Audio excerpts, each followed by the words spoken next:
حمد و صلات کے بعد تمام محترم معظم سامعین کرام حاضرین محفل السلام علیکم ورحمۃ اللہ وبرکاتہ۔ الحمدللہ الحمدللہ الحمدللہ، اللہ کا جتنا بھی شکر ادا کیا جائے کم ہے۔ ہم شکر گزار ہیں رب عز و جل کے کہ آج یہ سعادت بھری رات ہمیں نصیب ہوئی۔ اس امت پہ اللہ نے کرم فرمایا، نہ صرف اس امت بلکہ پوری کائنات پر اللہ نے کرم فرمایا، کیونکہ صرف انسانوں کے لیے ہی ہمارے نبی بن کر نہیں آئے، بلکہ آپ چرند پرند حیوانات نباتات شجر حجر الغرض ذرے ذرے سے لے کر بڑے سے بڑے مخلوق کی طرف اللہ نے ہمارے پیارے نبی صلی اللہ علیہ وسلم کو رحمت للعالمین بنا کر بھیجا۔ وَمَا أَرْسَلْنَاكَ إِلَّا رَحْمَةً لِلْعَالَمِينَ، آپ تمام جہانوں کے لیے رحمت بنا کر بھیجے گئے۔ آپ کی رحمت کی برکھا صرف انسانوں پر نہیں بلکہ چرند پرند حیوانات نباتات پہ بھی برسی ہے۔ اللہ کرے کہ آپ کے طفیل وہ رحمت ہمارے سینوں میں بھی آ جائے، ہماری نسلوں میں بھی آ جائے، ہمارے خاندانوں میں بھی آ جائے، کہ ان کی رحمت کے طفیل ہی بخشش کا سامان ہو سکے گا۔ آمد مصطفیٰ ہوئی کفر روانہ ہو گیا، جس کے حضور ہو گئے اس کا زمانہ ہو گیا۔ نبی رحمت سرکار دو جہاں صلی اللہ علیہ وسلم کی آمد کا واقعہ اس کائنات کا سب سے اہم ترین واقعہ ہے۔ اس واقعے نے پوری تاریخ انسانیت کا رخ اور دھارا موڑ دیا۔ آپ صلی اللہ علیہ وسلم کی شخصیت نہ صرف ہم مسلمانوں کے لیے متاثر کن ہیں، بلکہ غیر مسلم جو اپنے نہیں پرائے ہیں وہ بھی جب انتہائی تنقیدی نگاہ سے باریک بینی سے مطالعہ کرتے ہیں، تجزیہ کرتے ہیں، ریسرچ کرتے ہیں، تو اس نتیجے پر پہنچتے ہیں کہ کائنات میں انسانیت میں سب سے اہم ترین شخص متاثر کن شخصیت اگر کسی کی گزری ہے تو وہ جناب محمد الرسول اللہ صلی اللہ علیہ وسلم کی۔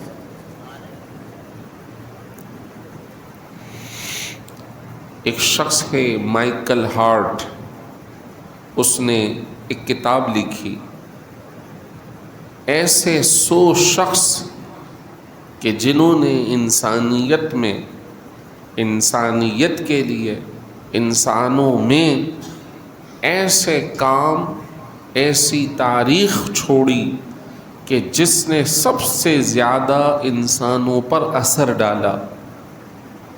The 100 people، 100 اہم ترین لوگ، حالانکہ وہ خود عیسائی ہے، لیکن جب اس نے موازنہ کیا، تقابل کیا، آپ کے اثر انگیزی کو دیکھا، آپ کی تعلیمات کو دیکھا، آپ کے قوانین سازی کو دیکھا، آپ کے دستور سازی کو دیکھا، اخلاقیات کو دیکھا، کردار کو دیکھا، وہ اس نتیجے پر پہنچا کہ اس دنیا میں سب سے نمبر 1 اگر کوئی ہے تو وہ محمد الرسول اللہ صلی اللہ علیہ وسلم،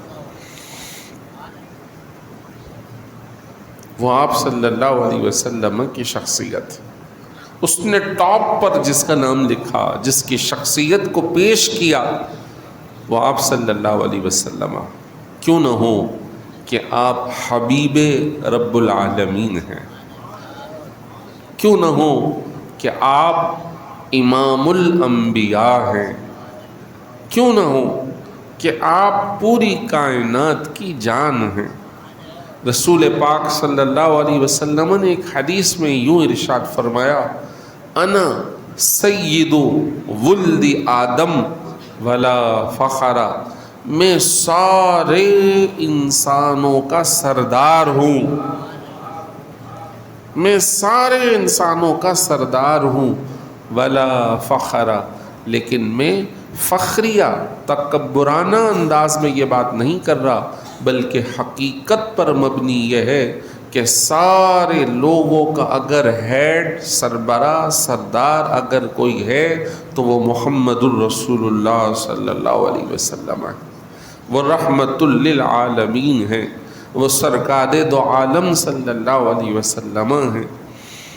آپ صلی اللہ علیہ وسلم نے یہاں تک ارشاد فرمایا، بیدی لواء الحمد ولا فخر، کل قیامت میں حمد کا جھنڈا، حمد کا علم، اللہ کی حمد و ثنا کرنے والے بہت سارے لوگ ہوں گے، اللہ کی تعریف کرنے والے بہت ہوں گے، لیکن وہ حمد کا علم اور جھنڈا میرے ہاتھ میں ہوگا، ولا فخر، فخریہ نہیں کہہ رہا، تکبر نہیں ہے، حقیقت پر مبنی بات ہے۔ وآدم وابراہیم تحت لوائی ولا فخر، آدم ہو یا ابراہیم وہ بھی میرے جھنڈے کے ماتحت کھڑے ہوں گے، ولا فخر، فخر نہیں کر رہا، تکبر نہیں کر رہا، حقیقت سے آشنا کر رہا ہوں، بڑے بڑے لوگ میرے جھنڈے، میرے پرچم کے سائے میں ہوں گے۔ سبحان اللہ، رہے گا یوں ہی ان کا چرچا رہے گا، رہے گا یوں ہی ان کا چرچا رہے گا، پڑے خاک ہو جائیں جل جانے والے، نہ مٹا ہے نہ مٹے گا کبھی چرچا تیرا۔ سبحان اللہ، سبحان اللہ۔ آپ صلی اللہ علیہ وسلم کا چرچا، آپ کا تعارف، آپ کا بیان، آپ کے بارے میں مکالمات جب ہم قرآن پڑھتے ہیں تو ہمیں جا بجا اس عنوان پر آیتیں ملتی ہیں کہ ابھی حضور آئے نہیں لیکن ان کی آمد کا شور ہو رہا تھا، ابھی آئے نہیں، آئیں گے، لیکن ان کی آمد کا تذکرہ ہو رہا ہے، انبیاء میں بھی، ان کی امتوں میں بھی۔ اب پہلا تذکرہ حضرت آدم کا کہ جب دنیا میں تشریف لائے، گندم کھا لیا، اللہ کے حکم سے دنیا میں آ گئے، اب یہاں آ کر 300 سال رب کی بارگاہ میں روتے رہے، اس قدر گریہ فرمایا کہ بعض روایتوں کے مطابق ابن آدم کے سارے آنسو جمع کر لیں اور صرف حضرت آدم کے جمع کریں تو حضرت آدم کے اس وقت کے بہائے ہوئے آنسو سارے انسانوں کے بہائے ہوئے آنسوؤں سے زیادہ ہوں گے۔ اس قدر گریہ، اس قدر رونا، اور اس موقع پر، اس زمانے میں تفسیر میں موجود ہے کہ حضرت آدم نے شرم کے مارے 300 سال تک آسمان کی طرف نگاہ نہیں اٹھائی کہ میں کیسے نگاہ اٹھاؤں، اس بارگاہ میں عرض کروں، دعا بھی کرتے رہے۔ بالآخر ایک آیت مبارکہ اس واقعے کو قوت بخشتی ہے جو میں آپ سے عرض کر رہا ہوں۔ فَتَلَقَّى آدَمُ مِن رَبِّهِ كَلِمَاتٍ فَتَابَ عَلَيْهِ، آدم نے اپنے رب کی جانب سے کچھ کلمات حاصل کیے، پھر ان کلمات کے ذریعے دعا کی، فتاب علیہ، تو پھر اللہ نے ان کی توبہ کو، دعا کو قبول فرما لیا۔ اب وہ کون سے کلمات تھے کہ جس میں حضرت آدم علیہ السلام نے دعا کی، اس کا بیان ایک حدیث مبارک کرتی ہے، اور راوی ہیں خلیفہ راشد، خلیفہ دوم حضرت سیدنا عمر فاروق رضی اللہ تعالیٰ عنہ، اور کتابیں معجم طبرانی ہیں، امام حاکم ہیں، بیہقی ہیں۔ امام حاکم وہ ہیں کہ جن کے کتاب المستدرک بڑی مشہور احادیث کی کتاب ہے، اور اس کی جتنی بھی حدیثیں ہیں وہ امام بخاری کی شرائط کے مطابق جمع کی گئی، کہ امام بخاری نے 2 لاکھ حدیثوں میں صرف 6000 درج کی، جو انہوں نے سمجھی کہ بھائی میں یہ اپنی کتابوں میں درج کروں، اس کا ہرگز یہ مطلب نہیں جو دیگر احادیث تھی وہ صحیح نہیں تھی۔ انہوں نے 6000 درج کی، امام بخاری نے بالکل ہو بہو ان کی شرائط پر رہ جانے والی حدیث امام حاکم نے اپنی کتاب المستدرک للحاکم میں جمع کی۔ امام حاکم فرماتے ہیں کہ حضرت عمر فاروق رضی اللہ تعالیٰ عنہ کی روایت ہے کہ جب حضرت آدم علیہ السلام کو یہ عرصہ گزر گیا تو ایک روز حضرت آدم نے یہ دعا کی، اللہم ان تغفر لی خطیئتی بحق محمد، اے اللہ تو محمد صلی اللہ علیہ وسلم کے وسیلے سے میری یہ خطا معاف فرما دے، یہ میری دعا قبول فرما لے۔ یہ بھی دل میں جو آیا اللہ کی طرف سے آیا۔ اب جب دعا کی تو اللہ تبارک و تعالی نے وہی فرمائی، اے آدم کیف عرفت، آپ نے یہ کیسے جانا؟ تو حضرت آدم علیہ السلام نے عرض کی، رب کریم جب تم نے مجھ میں روح پھونکی میں نے عرش پہ دیکھا اور اس پہ لا الہ الا اللہ محمد الرسول اللہ تھا، تو میں نے اس وقت جان لیا کہ یہ محبوب ہیں کہ اپنے نام کے ساتھ تو نے ان کا نام درج فرمایا۔ فرمایا اے آدم اگر وہ نہ ہوتے تو میں تمہیں بھی نہ بناتا۔ ابھی حضور آئے نہیں اور ان کا تذکرہ اس وقت ہو رہا ہے۔ حضرت آدم ابھی روح پڑھنے کے بعد اپنی نگاہیں اٹھاتے ہیں تو عرش پر ان کا ذکر ہے، اور حضور فرماتے ہیں کہ میں تو اس وقت منصب نبوت پہ فائز ہو چکا تھا کہ جب آدم روح اور جسم اور ایک روایت میں مٹی اور پانی کے گارے کی کیفیت میں تھے، میں اس وقت بن بھی چکا، منصب نبوت پہ فائز بھی ہو چکا تھا۔ کنت نبیا وآدم بین الروح والجسد، کنت نبیا وآدم بین الماء والتین، او کما قال علیہ السلام۔ یہ ایک تذکرہ ہے، حضور آئے نہیں، حضرت آدم کے زمانے میں حضور کا تذکرہ ہو رہا۔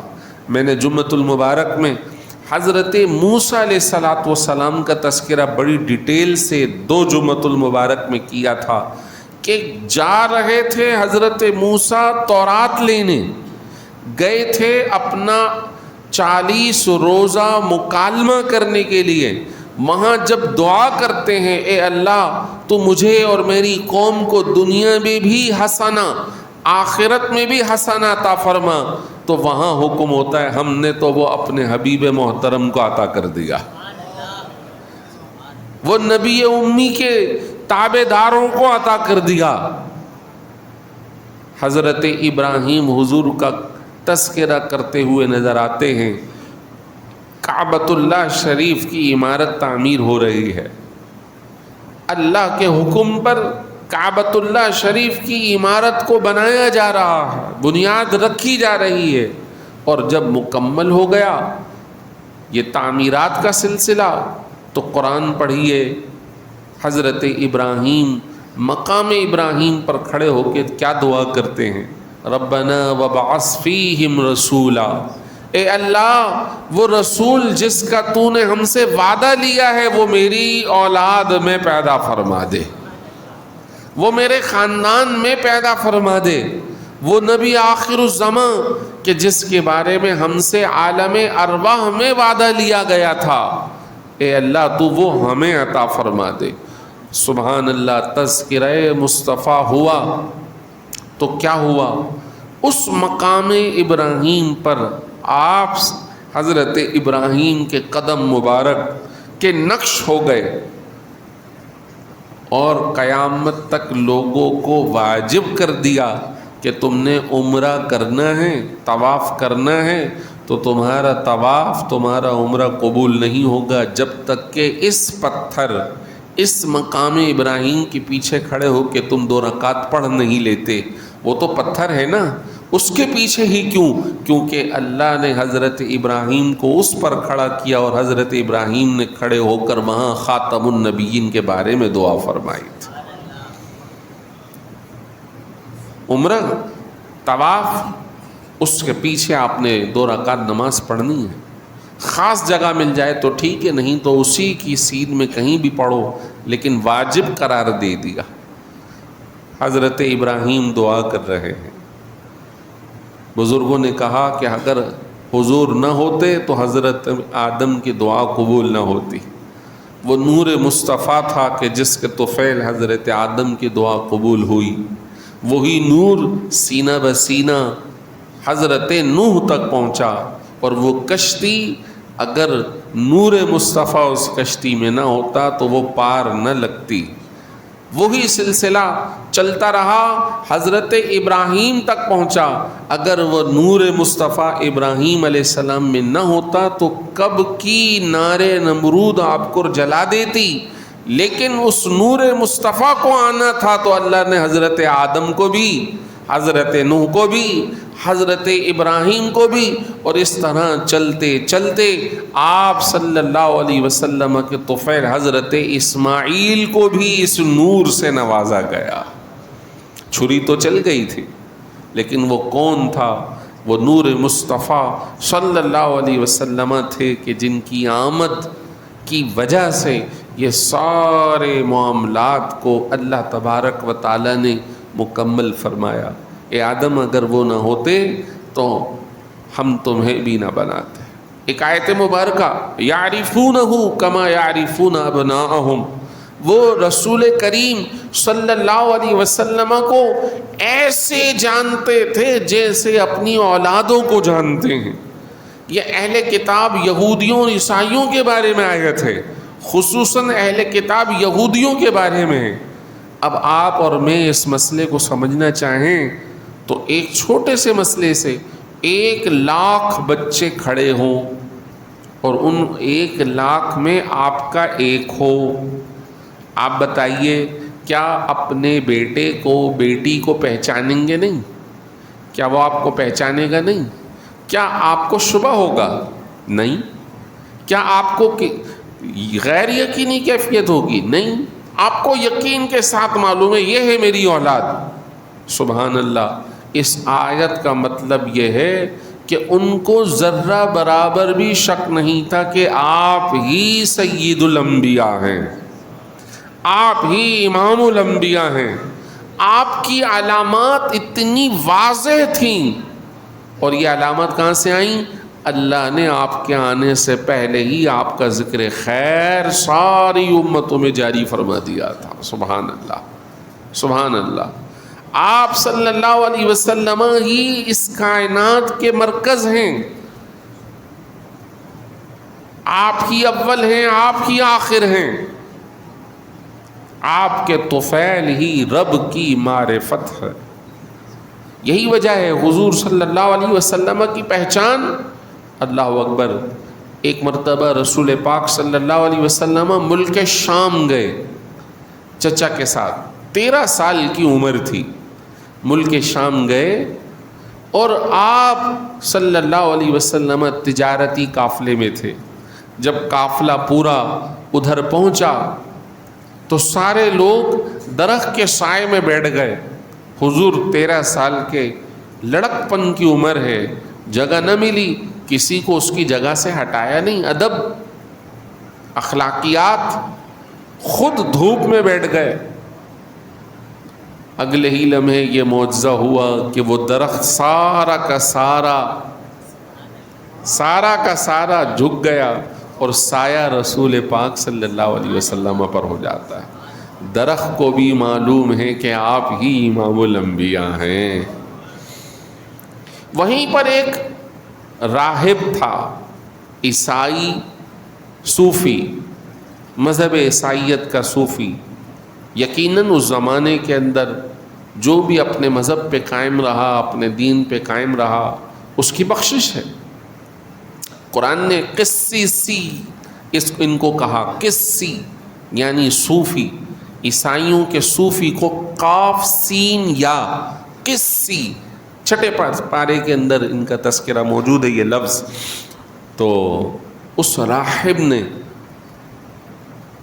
حضور علیہ السلام کے حوالے سے جب یہ کیفیت دیکھی تو قافلے میں آیا اور آپ صلی اللہ علیہ وسلم کے بارے میں پوچھنے لگا کہ بھائی ان کے ساتھ کون ہیں، ان کے ساتھ کون ہیں؟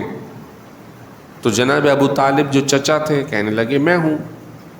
کہا میں اس بچے کو دیکھنا چاہتا ہوں، اس نوجوان کو دیکھنا چاہتا ہوں قریب سے۔ ہاں جی دیکھیے۔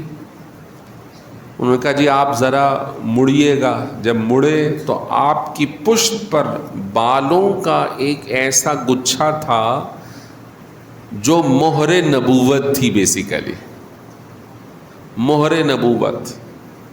اس نے وہ دیکھی، اس درخت کا جھکنا دیکھا اور کہنے لگا کہ میں ان میں آخری نبی ہونے کی ساری علامت جو مجھے معلوم ہے وہ دیکھ رہا ہوں۔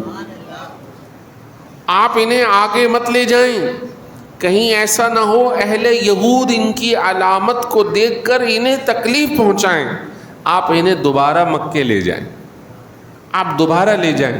یہ پہلا واقعہ تھا جو اس وقت لوگ دیکھ رہے تھے، حالانکہ واقعات تو حضور کی پیدائش سے ہی شروع ہو گئے تھے، حضور کی آمد سے ہی شروع ہو گئے تھے۔ اور پھر وہ ایک الگ موضوع ہے کہ حضور جب آئے تو پھر کیا کیا معجزات کا اظہار ہوا۔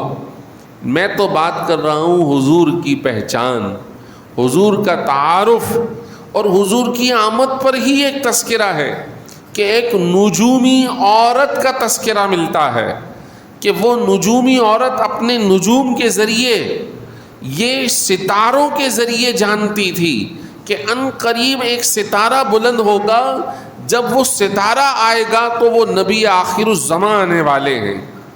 وہ ستارہ جب اس نے دیکھا، عرب میں ظاہر ہو گیا، تو وہ ڈھونڈتی رہی کہ آج کون ہے جس کی پیدائش ہوئی۔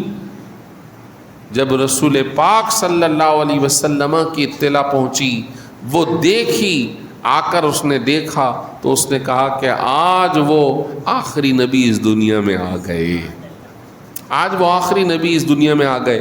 اور آپ کے آنے سے پہلے ایک واقعہ آپ کے والد کا بھی سیرت کی کتابوں میں درج ہے کہ آپ کے والد محترم تھے تو مکی، لیکن گئے تھے مدینے پاک شکار کے لیے۔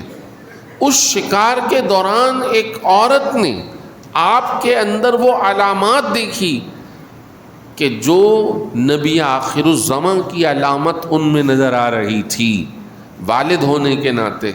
اس نے باقاعدہ پیغام دیا کہ آپ سے میں چاہتی ہوں نکاح کر لوں، لیکن آپ کے والد یعنی دادا محترم نے اس نکاح کو قبول نہیں کیا۔ پھر آپ کا نکاح آپ کے دادا محترم نے مدینے پاک میں کر دیا، یعنی حضرت بی بی آمنہ سے رضی اللہ تعالی عنہا۔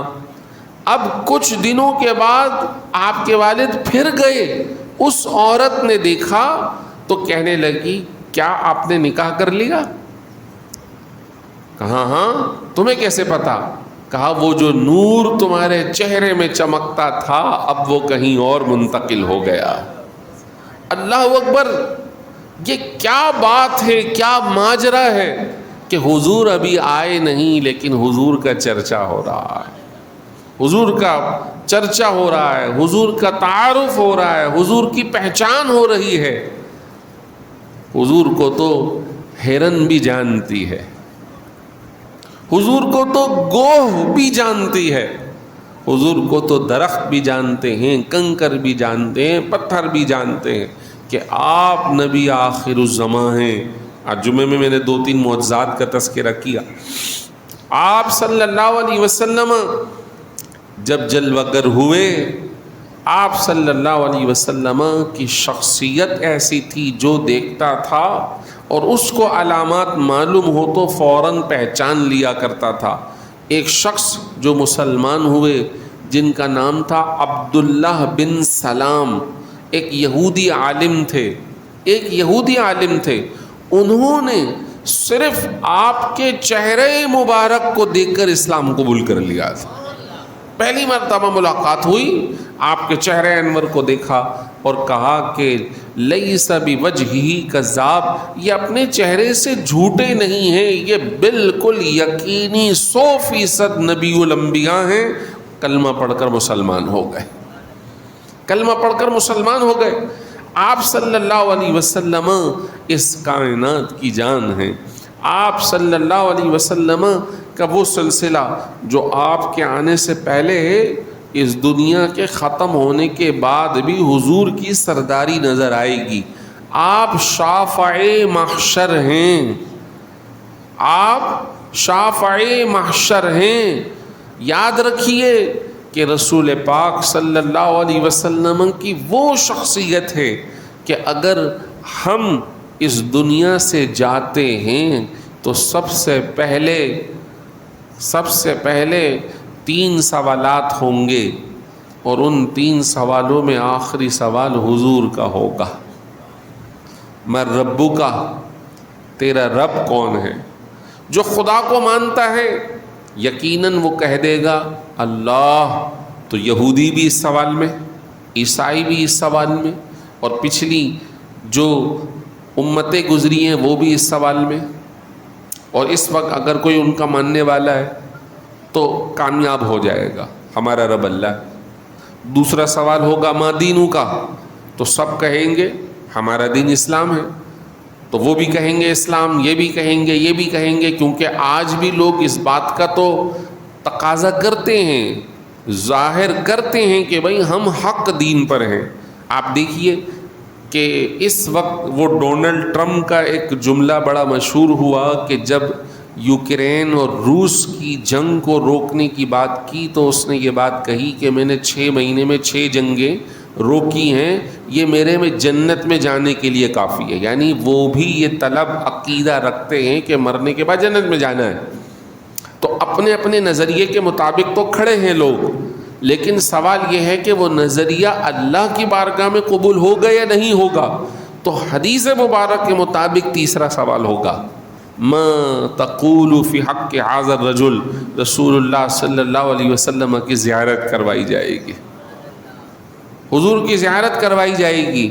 اب اس بارے میں ڈیٹیل ہے، بعض لوگ وہ ہوں گے کہ جن کو حضور اعزاز بخشیں گے، خود ان کی قبر میں تشریف لائیں گے، اور بعض لوگوں کے لیے صرف پردے اور حجابات اٹھائے جائیں گے۔ آپ اپنے روضہ اطہر میں ہی جلوہ نما ہیں اور حجابات اٹھا کر حضور کا دیدار کروایا جائے گا کہ تم بتاؤ ان کے بارے میں کیا کہتے تھے۔ تو اصل مرکزی سوال ہی حضور کی پہچان کا ہوگا۔ اگر کافر تھا تو وہ کہے گا ہا لا ادری، ہائے افسوس میں نہیں جانتا۔ وہ پہلے سوال میں بھی یہی کہے گا، دوسرے میں بھی، تیسرے میں بھی۔ اور مسلمان ہوگا وہ کہے گا ھذا محمد الرسول اللہ۔ یہ وہی تو ہیں کہ جن کا میں کلمہ پڑھتا تھا، یہ وہی ہیں کہ جن سے میں محبت کا دم بھرتا تھا، یہ وہی ہیں کہ جن کے میں بار بار ذکر خیر کیا کرتا تھا، چرچے کرتا تھا، آپ صلی اللہ علیہ وسلم کی محبت کا تذکرہ کیا کرتا تھا، آپ صلی اللہ علیہ وسلم کی شان و عظمت کا قائل تھا۔ اب جب وہ سوال کا جواب دے گا تو اللہ تبارک و تعالی اس مومن کے بارے میں حکم دے دے گا، اور فرشتے اسے کہیں گے نم کا نومت العروس، تو آجا قبر میں موجود ہے، اب ایسے سو جا جیسے دلہن سوتی ہے۔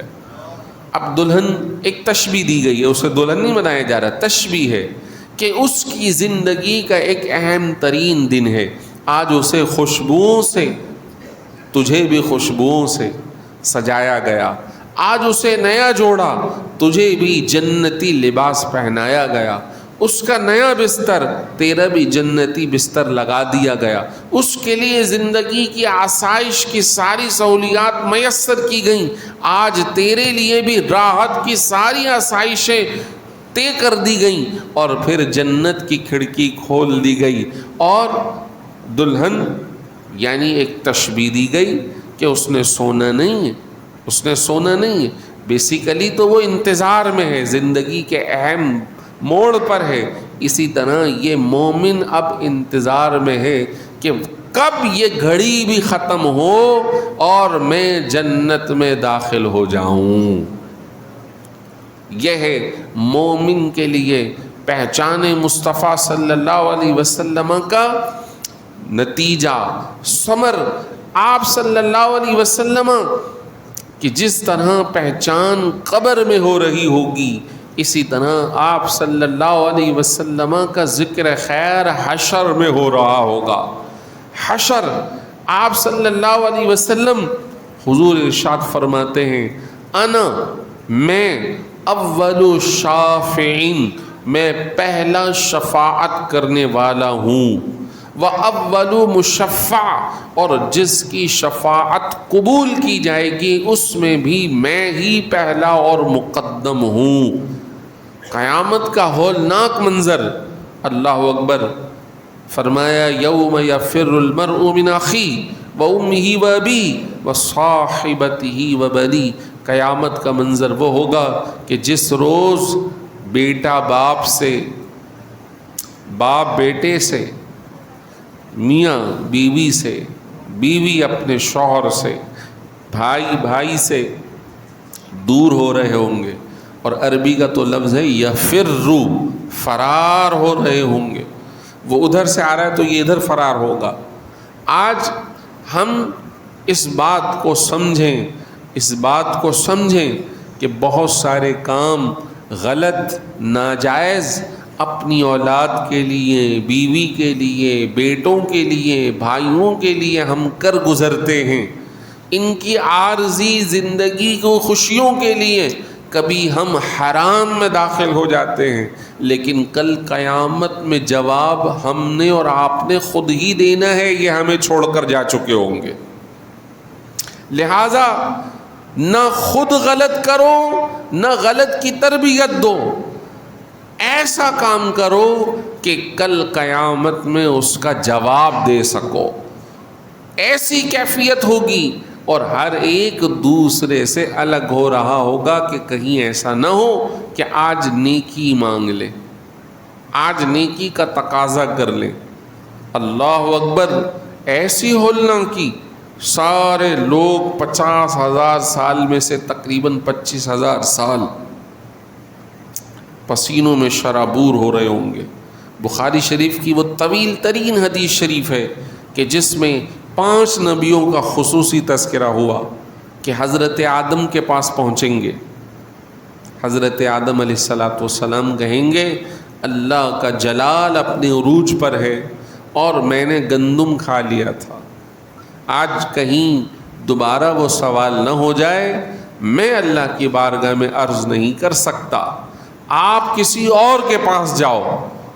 حضرت نوح علیہ السلام کے پاس پہنچیں گے، آپ ابو البشر ثانی ہیں، وہ کہیں گے کہ میں نے اپنے وقت میں ایک دعا کی تھی، اللہ سارے انسانوں کو ختم کر دے، یا اگر آئندہ رہے تو ان کی اولادیں بھی کافر اور فاسق و فاجر ہی پیدا ہوں گی، وہ دعا میں نے جو کی ہے کہیں میں خوف رکھتا ہوں اس کے بارے میں مجھ سے سوال نہ ہو جائے، کیونکہ بعد میں تو اچھے لوگ آئے۔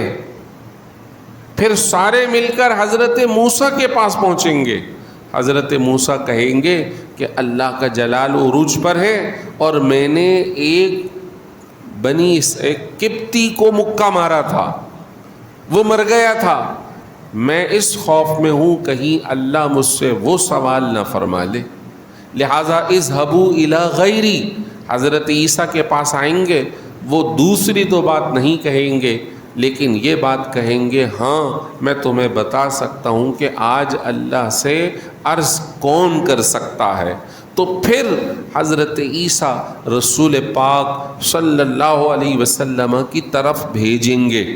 جب رسول پاک صلی اللہ علیہ وسلم کی طرف بھیجیں گے تو سارے لوگ حضرت آدم سے لے کے قیامت تک کے کتنا مجمع ہوگا، سب کا سب رسول پاک صلی اللہ علیہ وسلم کی طرف پہنچ رہا ہوگا، سب کی زبانوں پہ محمد نام آ رہا ہوگا۔ یہی بعض علماء نے کہا کہ حضور کے لیے مقام محمود ہے۔ محمود کا معنی جس کی تعریف کی جائے، اور آج بڑے سے بڑا منکر، بڑے سے بڑا کافر بھی اس سختی سے بچنے کے لیے اگر صدا لگا رہا ہوگا تو وہ محمد محمد کی صدا لگا رہا ہوگا۔ سید اعلیٰ حضرت نے کیا خوب فرمایا، سبحان اللہ، فرمایا آج لے ان کی پناہ، آج مدد مانگ ان سے، آج ان پر ایمان لے آ، آج حضور کا دم بھر، ذکر خیر سے خوش ہو، کفر کو چھوڑ، نافرمانی کو چھوڑ، آج لے ان کی پناہ، آج مدد مانگ ان سے، پھر نہ مانیں گے قیامت میں۔ اگر مان گیا قیامت میں تو مانے گا لیکن نہ مانیں گے ہم، یعنی اللہ کی طرف سے تیری بات ایکسیپٹیبل نہیں ہوگی، اب تو وہی بخشا جائے گا جو ان پر ایمان لایا تھا۔ سبحان اللہ۔ اس موقع پر رسول پاک صلی اللہ علیہ وسلم ارشاد فرمائیں گے انا لہا، ہاں میں ہی ہوں، ہاں میں ہی ہوں شفاعت کے لیے۔ آپ ذرا سوچئے کہ پورے لوگ جمع ہیں اور اگر زبانوں پر چرچا ہے تو کس کا ہے؟ رسول پاک صلی اللہ علیہ وسلم کا۔ کس کا پرچم بلند ہے؟ رسول پاک صلی اللہ علیہ وسلم کا۔ سید اعلیٰ حضرت نے اس پورے نقشے کو اس شعر میں بند فرمایا، خلیل و نجی، مسیح و صفی، سبھی سے کہیں نہ بنی یہ بے خبری کہ خلق پھری کہاں سے کہاں تمہارے لیے، کہاں سے کہاں تمہارے لیے۔ تو خلیل و نجی، صفی و مسیح، سبھی سے کہیں نہ بنی یہ بے خبری کہ خلق پھری کہاں سے کہاں تمہارے لیے۔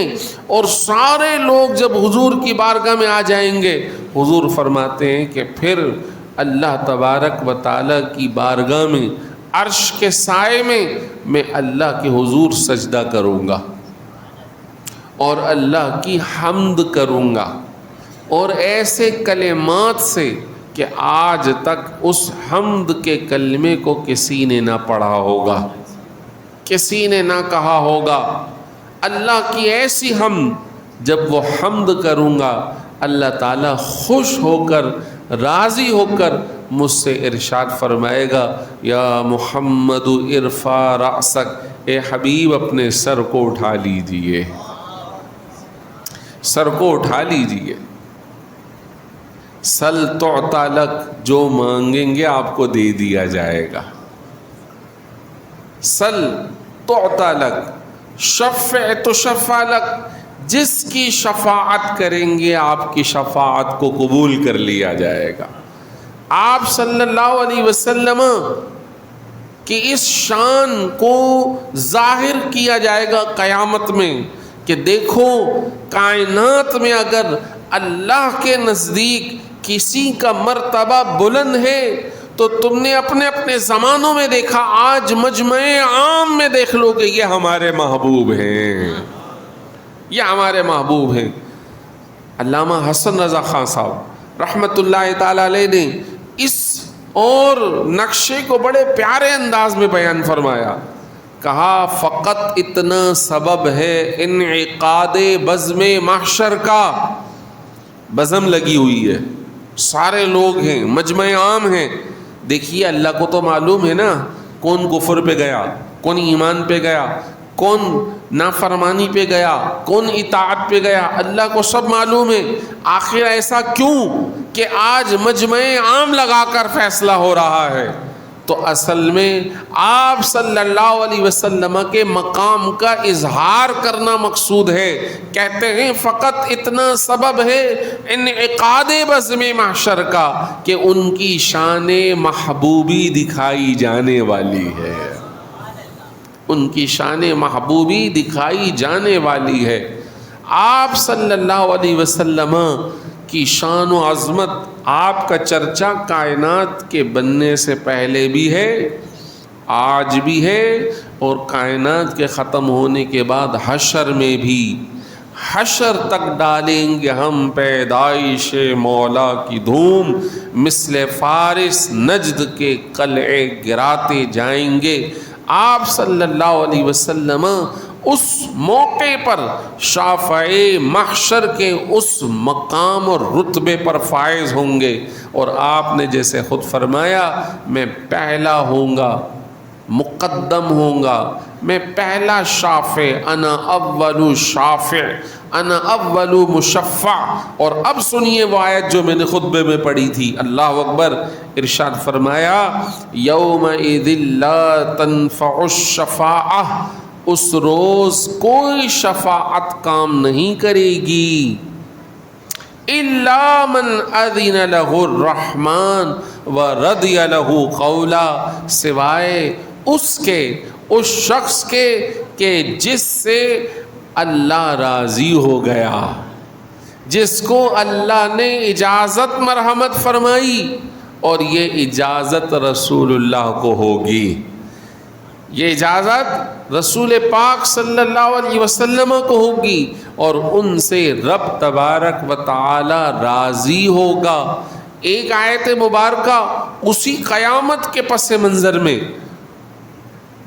انتہائی امید افزا آیت، امام باقر رحمت اللہ تعالی علیہ جو سادات کرام میں بڑا رتبہ رکھتے ہیں، انہوں نے یہ بات ارشاد فرمائی کہ کسی نے ان سے سوال کیا کہ بتائیے سب سے زیادہ امید والی آیت قرآن میں کون سی ہے؟ تو بعض نے انہیں کہا کہ 24ویں پارے کی آیت ہے کہ قُلْ يَا عِبَادِيَ الَّذِينَ أَسْرَفُوا عَلَىٰ أَنفُسِهِمْ لَا تَقْنَطُوا مِن رَحْمَةِ اللَّهِ. اے حبیب کہہ دیجئے اے میرے بندو جنہوں نے گناہ کر کے اپنی جانوں پہ ظلم کر لیا ہے، تم اللہ کی رحمت سے مایوس نہ ہو، وہ سارے گناہوں کو بخش دے گا. بعضوں نے یہ کہا ہے، فرمایا لیکن ہم اہل بیت جس آیت کو سب سے زیادہ امید افزا مانتے ہیں وہ ہے وَلَسَوْفَ يُعْطِيكَ رَبُّكَ فَتَرْضَىٰ، آپ کا رب آپ کو اتنا دے گا کہ آپ راضی ہو جائیں گے. جب یہ آیت لے کر جبریل امی بارگاہ رسالت میں پہنچے تھے تو رسول کریم صلی اللہ علیہ وسلم نے اس وقت جبریل امی کو یہ بات کہی تھی اذن لا ارضا، میں تو اس وقت تک راضی نہیں ہوں گا جب تک کہ میرا ایک ایک امتی جنت میں جانے والا نہ بن جائے. جا کر میری عرض کر دو. جبریل امی نے جا کر بارگاہ رسالت، بارگاہ الہی میں جا کے عرض کیا تو اللہ تبارک و تعالی نے جبریل امی کو دوبارہ بھیجا اور فرمایا جاؤ جا کر کہو کہ ہم آپ کی امت کے بارے میں آپ کو راضی کر دیں گے، ہم آپ کو آپ کی امت کے بارے میں راضی کر دیں گے. فرمایا ہم اہل بیت اطہار سب سے زیادہ جس آیت کو امید افزا سمجھتے ہیں وہ وَلَسَوْفَ يُعْطِيكَ رَبُّكَ فَتَرْضَىٰ. سبحان اللہ. خدا کی رضا چاہتے ہیں دو عالم. مقام دیکھیے، مقام دیکھیے.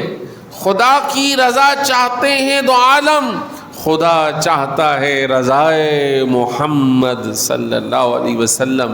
ہرگز یہ مطلب نہیں کہ اللہ کا مقام کم ہو گیا، حضور کا بلند ہو گیا. ہرگز یہ مطلب نہیں. یہ حضور کا ناز ہے، یہ حضور سے محبت ہے کہ اللہ رب العالمین اپنے حبیب کے ناز اٹھا رہا ہے۔ جس سے محبت ہوتی ہے پھر اس کو راضی بھی کیا جاتا ہے، اور اللہ نے انہیں اپنا حبیب بنایا ہے تو پھر ان کی خوشی کا بھی خیال فرمایا ہے۔ قرآن نے اس کے اوپر مہر ثبت کی، عبادت تو اللہ کی کر رہے ہیں مدینے پاک میں اور بیت المقدس کی طرف منہ کیے ہوئے ہیں، لیکن دوران نماز بار بار آسمانوں کی طرف دیکھتے ہیں، بار بار آسمانوں کی طرف رب عز و جل سے گویا عرض کرتے ہیں، مولا چاہتا یہ ہوں کہ میرا قبلہ وہ ہو جو جد اعلیٰ ابراہیم نے مقرر کیا تھا۔ اللہ نے اس ادا کو بھی قرآن میں بیان فرمایا، قد نرا تقلب وجہک فی السماء، اے حبیب ہم آپ کے آسمان کی طرف چہرے اٹھنے کو بھی دیکھ رہے ہیں، ہم ان قریب آپ کے چہرے کو قبلہ کعبۃ اللہ کی طرف پھیر دیں گے، اور اگلے ہی لمحے فَوَلُّوا وُجُوهَكُمْ شَطْرَ الْمَسْجِدِ الْحَرَامِ، اگلا ہی حصہ آ گیا ہے حبیب، اب انتظار نہ کیجئے، دوران نماز ہی اپنا چہرہ قبلے کی طرف پھیر لیجئے۔ فَلَنُوَلِّيَنَّكَ قِبْلَةً تَرْضَاهَا، ہم آپ کو پھیر دیں گے اس قبلے کی طرف جس کو آپ چاہتے ہیں، جس سے آپ راضی ہیں۔ خدا چاہتا ہے رضائے محمد، سبحان اللہ سبحان اللہ سبحان اللہ، یہ مقام حبیب خدا ہے، یہ مقام مصطفیٰ ہے صلی اللہ علیہ وسلم۔ سرور کہوں کہ مالک و مولا کہوں تجھے، باغ خلیل کا گل زیبا کہوں تجھے، تیرے تو وصف عیب تناہی سے ہے بری، حیراں ہوں میرے شاہ میں کیا کیا کہوں تجھے۔ لیکن رضا نے ختم سخن اس پہ کر دیا، خالق کا بندہ خلق کا آقا کہوں تجھے۔ اللہ تبارک و تعالی ہم تمام کو حضور کی شفاعت سے حصہ عطا فرمائے، ہم ایمان پر اس دنیا سے چلے جائیں، اللہ ہم سے راضی ہو جائے، اللہ ہمیں حضور کے طفیل جنت میں داخل ہونے والا بنا دے کہ ان کے بے واسطے خدا کچھ عطا کرے۔ سیدی اعلیٰ حضرت نے فرمایا ان کے بے واسطے خدا کچھ عطا کرے، حاشا غلط یہ ہوس بے بصر کی ہے۔ جتنی بھی نعمتیں اس دنیا میں ملتی ہیں حضور کے طفیل ملتی ہیں، نعمتیں بانٹتا جس سمت وہ ذیشان گیا، انما انا قاسم واللہ یعطی، اللہ عطا کرنے والا ہے، میں تقسیم کرنے والا ہوں۔ کائنات میں جو نعمت بڑھتی ہے وہ حضور کے در دولت سے بڑھتی ہے۔ اللہ اس رحمت للعالمین کا آج جشن میلاد ہے، تیری بارگاہ میں التجا، ہمیں ان کی رحمت سے وافر حصہ عطا فرما دے، ہمیں بخشش عطا فرما دے، ہماری اولادوں کی بخشش دے دے، ان کی محبت دے دے، ان کی محبت میں جینا مرنا دے دے۔ اللہ ان کے ذکر خیر کرتے کرتے اس دنیا سے چلے جائیں۔ اللہ تبارک و تعالی ہماری دعائیں قبول فرمائے، اپنے حبیب کے مقام کو مزید ترقی اور بلندی عطا فرمائے۔ وآخر دعوانا الحمد للہ رب العالمین۔